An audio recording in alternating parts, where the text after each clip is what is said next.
No.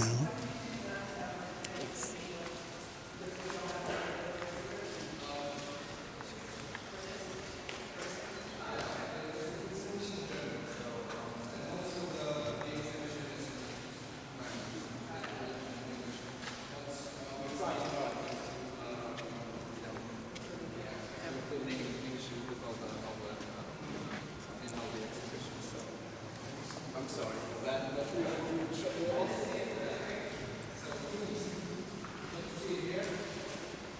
And guys, if you have some questions, I will gladly answer them. So please.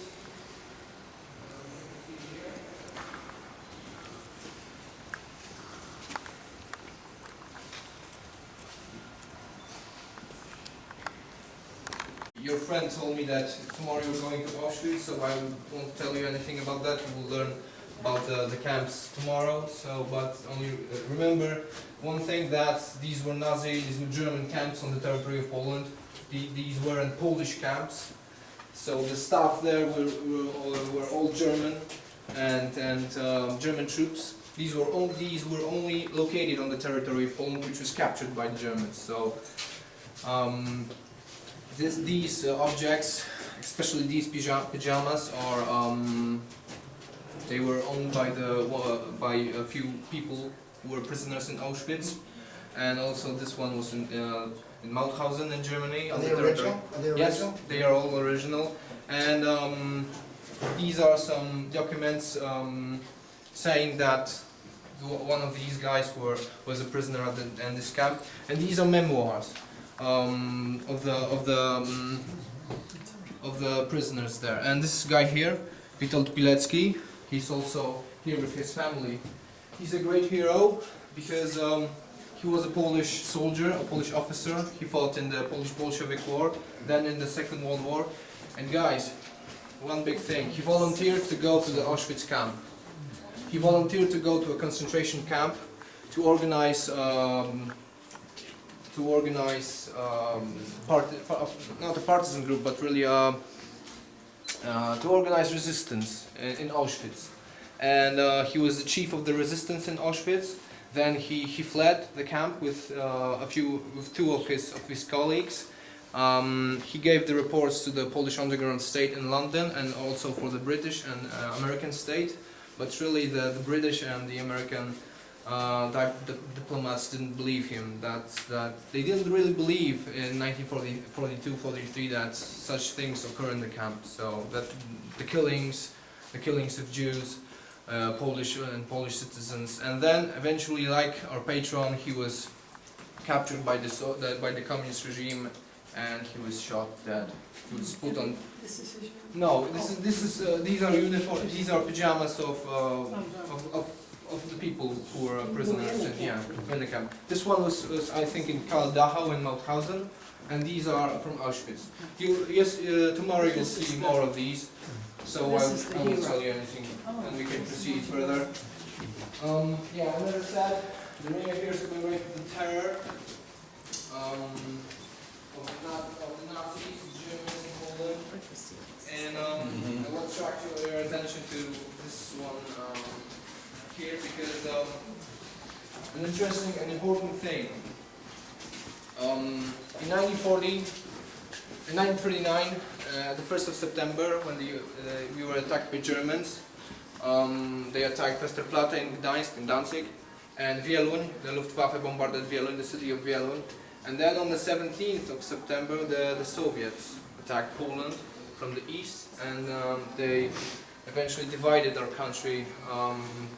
The Nazis and the Germans and Soviets divided our country, and Soviets captured many Polish officers and transferred them to prisoner of war camps.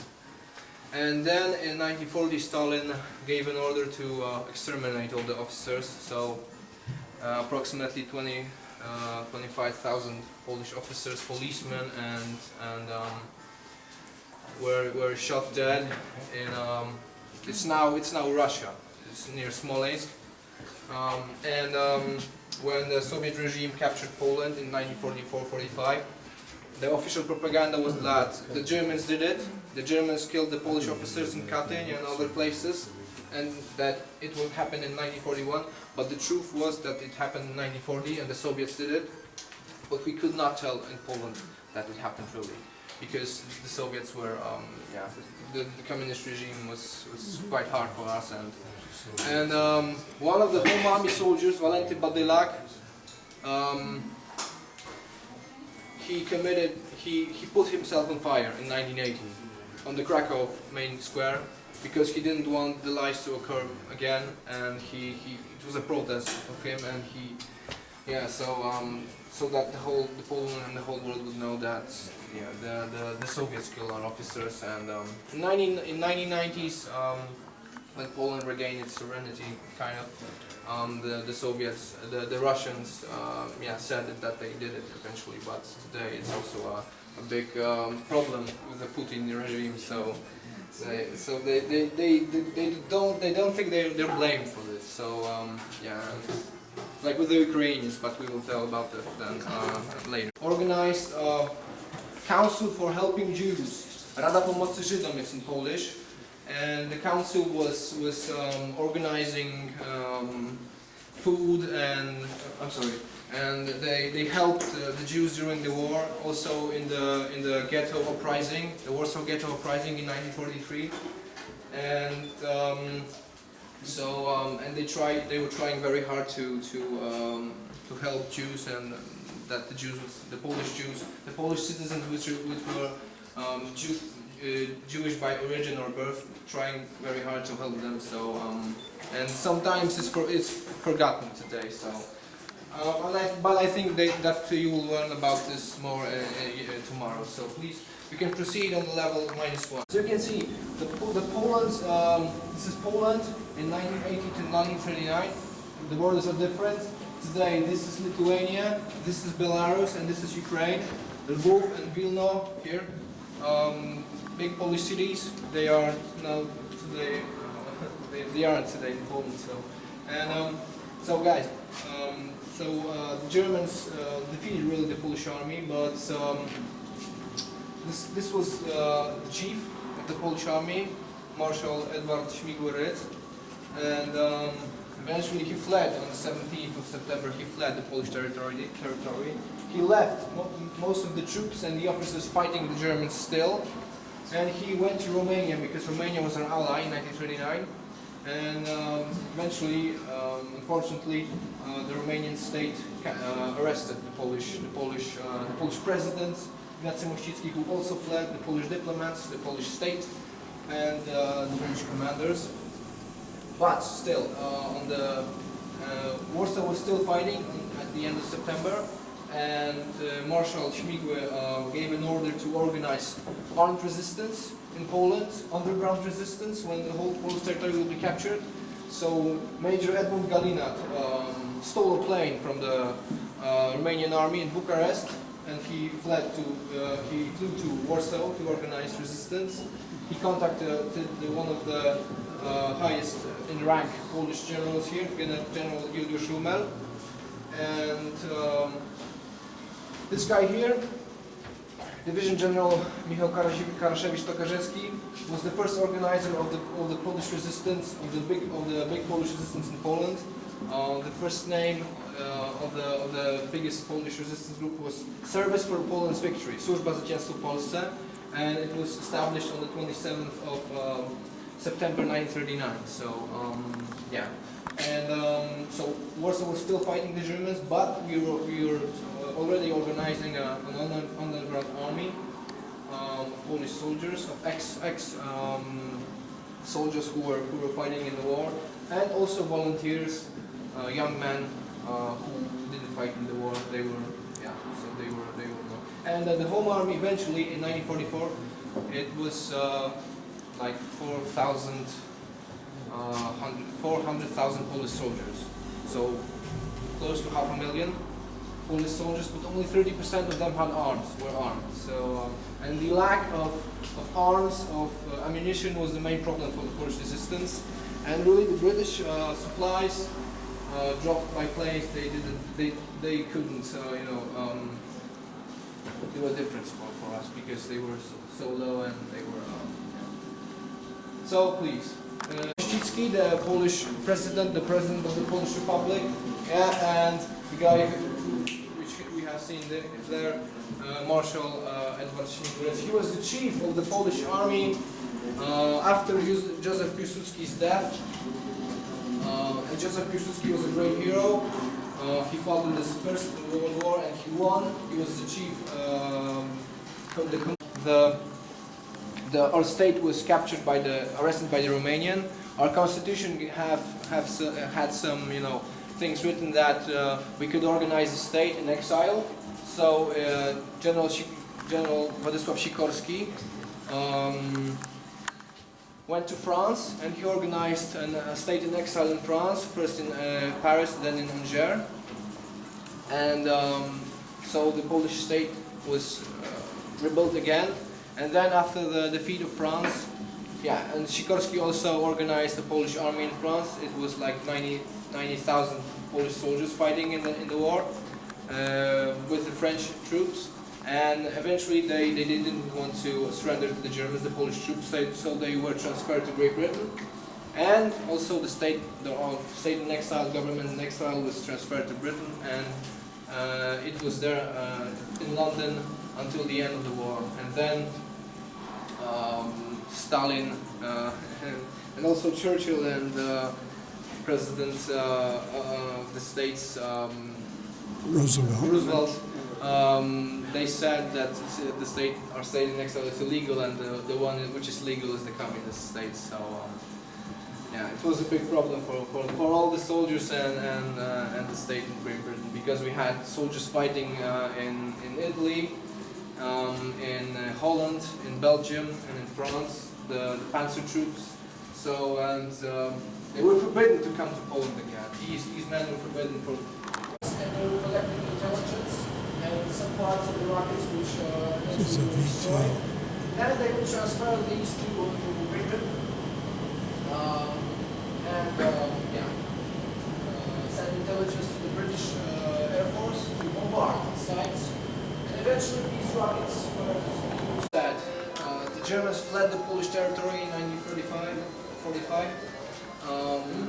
And the whole Polish territory was captured by the Soviets and of course their Polish communist allies. And the US, the Great Britain, and the Soviet Union decided that the borders of Poland would be different from the pre-war ones. So we have a map here. This is now the territory of Poland here. So these areas here, they were given to the Soviet Union. These were former German areas, like Silesia, Pomerania. Here's Szczecin, Wrocław, big Polish cities today. But as I said, Vilna and Lvov. Vilna is now in Lithuania. Lvov is in Ukraine.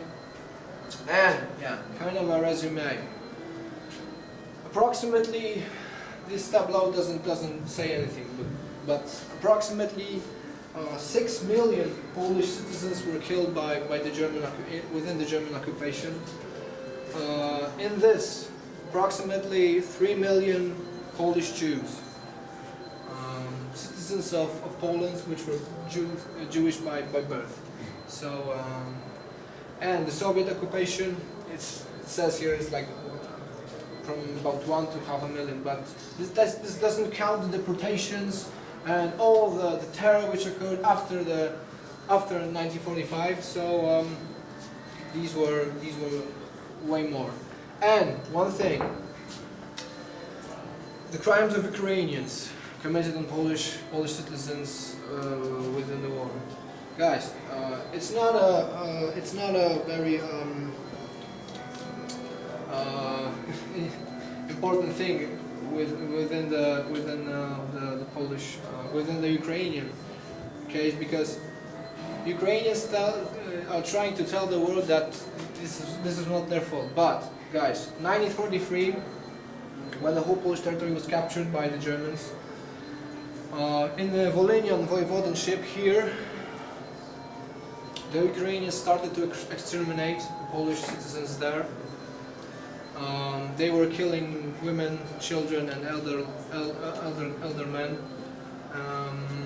here because they wanted an independent Ukrainian state within Germany, within the Great Germany. So approximately 150,000 Polish citizens were killed by the Ukrainians in 1933, 1944. The Home Army was trying to fight the Ukrainians back. They organized several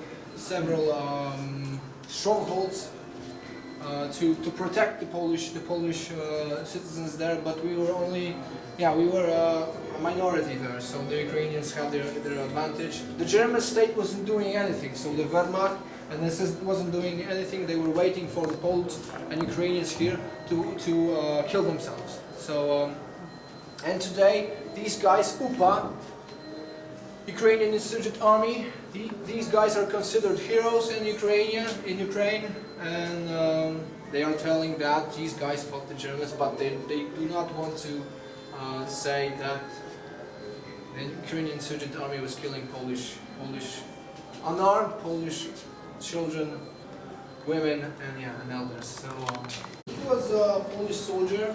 This is a photo taken in the 20s. This is a photo taken of him when he was freed from a concentration camp in Siberia. The photographer who did this picture did not recognize him. So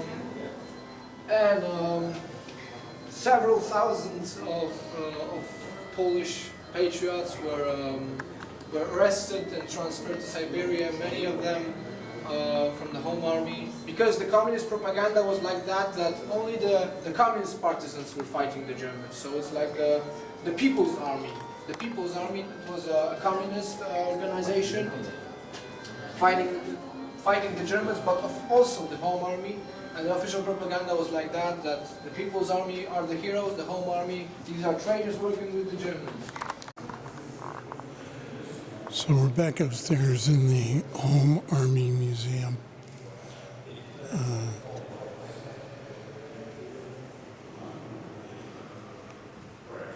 It's a museum, I need more time.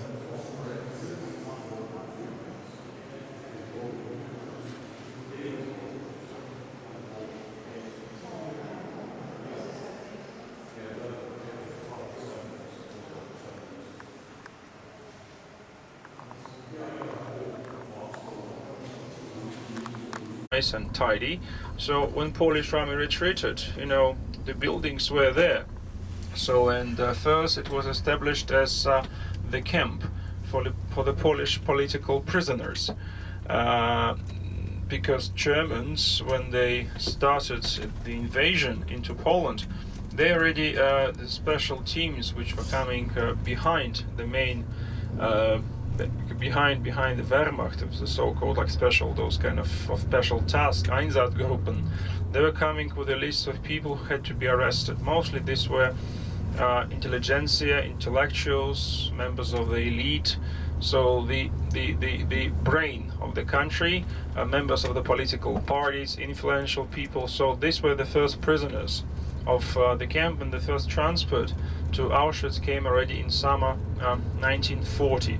From summer 1941, Auschwitz became also the place where they kept the Soviet POWs, and actually the Soviet POWs who were treated as animals by Germans, their labor was used to build the second camp, Birkenau, 2 miles from the main camp.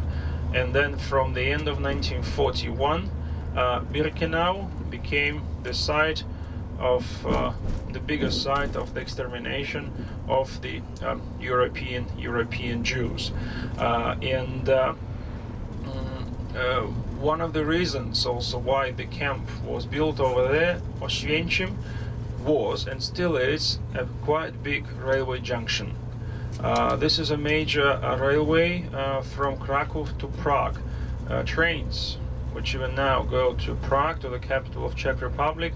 The first stop they have when they go to Prague, it's out of Krakow, it's in Auschwitz.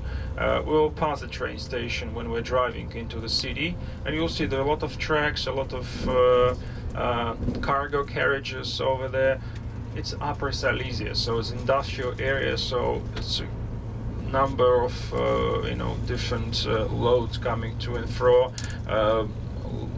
It's a coal and so on and so on and so on. So therefore, it was at the same time quite convenient for Germans, to place a big junction to bring the trains, and they just needed to build a couple of additional side tracks to the camp where they could unload people. If you look mostly at all German concentration camps, they always have a railway next to it. So it was very, very important for the Nazis. The same story you would see in Sobibor and in Belzec and in Majdanek and Treblinka, and in Kulmhof. So it was very, very similar.